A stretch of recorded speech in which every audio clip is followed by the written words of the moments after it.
Hi, second graders. Today we are going to read Chapter 2 in the Boxcar Children. Chapter 2 is called Night is Turned into Day. Soon the children left the town and came to the road. The big yellow moon was out and they could see the road very well. "We must walk fast," said Henry. "I hope the baker and his wife don't wake up and find us gone." They walked down the road as fast as they could. "How far can you carry Benny?" asked Violet. "Oh, I can carry him a long way," replied Henry. But Jessie said, "I think we could go faster if we woke him up now. We could take down his hands and help him along." Henry stopped and put Benny down. "Come, Benny," he said. "You must wake up and walk now." "Go away," said Benny. "Let me try," said Violet.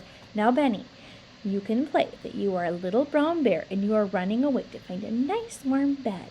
Henry and Jessie will help you and we'll find a bed." Benny liked being a little brown bear, and he woke up and opened his eyes. Henry and Jessie took his hands, and they all went on again. They passed some farmhouses, but the houses were dark and quiet. The children did not see anyone. They walked and walked for a long time. Then the red sun began to come up. "We must find a place to sleep," said Jessie. "I am so tired." Little Benny was asleep, and Henry was carrying him again. The other children began to look for a place. At last Violet said, "Look over there." She was pointing at a big haystack in a field near a farmhouse. "A fine place," Violet said. "Henry, see what a big haystack it is." They ran across the field toward the farmhouse. They jumped over a brook, and then they came to the haystack. Henry was still carrying Benny. Jessie began to make a nest in the haystack for Benny, and when they put him into it, he went to sleep again at once. The other children also made nests. "Good night," said Henry, laughing. "It is good morning, I should think," replied Jessie. "We sleep in the day and we walk at night. When it is night again, we'll wake up and walk some more." The children were so tired that they went right to sleep. They slept all day, and it was night again when they woke up. Benny said at once, "Oh, Jessie, I am so hungry. I want something to eat." "Good old Benny," said Henry. "We'll have supper." Jessie took out a loaf of bread and cut it into 4 pieces. It was soon gone. "I want some water," begged Benny. "Not now," said Henry. "You may have some water when it gets dark. There is a pump near the farmhouse, but if we leave the haystack now, someone will see us." When it was dark, the children came out of the haystack and went quietly toward the farmhouse, which was dark and still.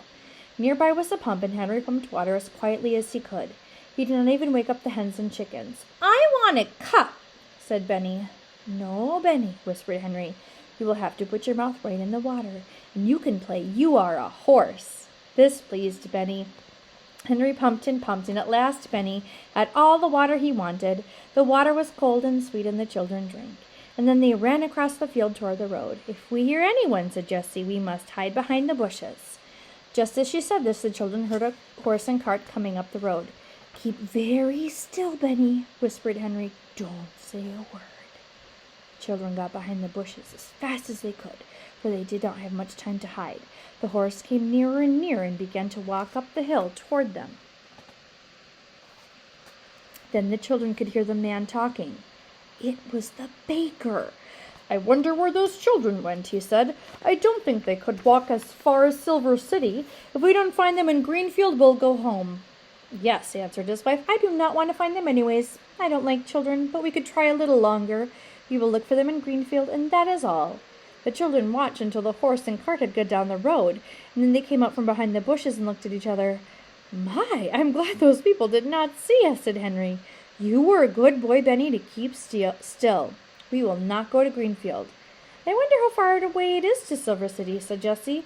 The children were very happy as they walked along the road. They knew that the baker would not find them. They walked until 2 o'clock in the morning, and then they came to some signs by the side of the road. The moon came out from behind the clouds, and Henry could read the signs. Greenfield and Silver City. "One sign that says Greenfield is this way," he said. "The other sign points to Silver City. We don't want to go to Greenfield. Let's take the other road to Silver City." They walked for a long time, but they did not see anyone. "Not many people come this way, I guess," said Henry, "but that is all the better." "Listen," said Benny suddenly. "I hear something." "Listen," said Violet. The children stood still and listened, and they could hear water running. "I want a drink of water," Henry said. Benny. "Well, let's go on," said Henry, "and see where the water is. I'd like a drink too." Soon the children saw a drinking fountain by the side of the road. "What a fine fountain this is," said Henry, running toward it. "See the place for people to drink up high, and a place in the middle for horses, and one for dogs down below." All the children drank some cold water. Now, I want to go to bed, said Benny. Jessie laughed. You can go to bed very soon. Henry was looking down a little the side of the road, which had grass growing in the middle of it. Come, he cried. This road goes into the woods. We can sleep in the woods. This is a good place, said Jessie as they walked along. It is far away from people. You can tell that the grass by the grass in the road.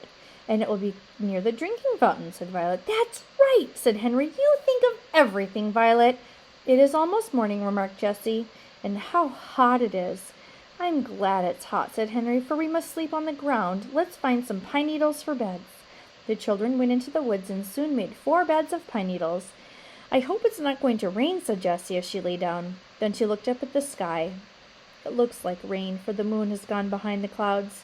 She shut her eyes and did not open them again for a long time. More clouds rolled across the sky, and the wind began to blow. There was lightning also, and thunder, but the children did not hear it. They were all fast asleep.